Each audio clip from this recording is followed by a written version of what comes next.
Lo mcimbi lo weCarnival ubaluleke ngoba ukhumbuza izinto zakuqala ezasenzeka kudala ukuze nabantwana bethu bayazi into ezasenziwa kudala nezinxibo zakudala nendlela kwakuxhentswa ngazo kudala.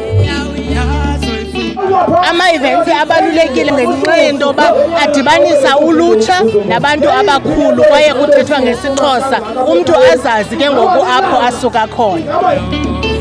Umculo wethu umculo wesiXhosa okholose kakhulu ukuhambiseni imessage ebantwini. Siperforme kakuhle, siperforme kamnandi. Basisapote njengoba beqhele ukwenza, bahlale besonwabisa njalo.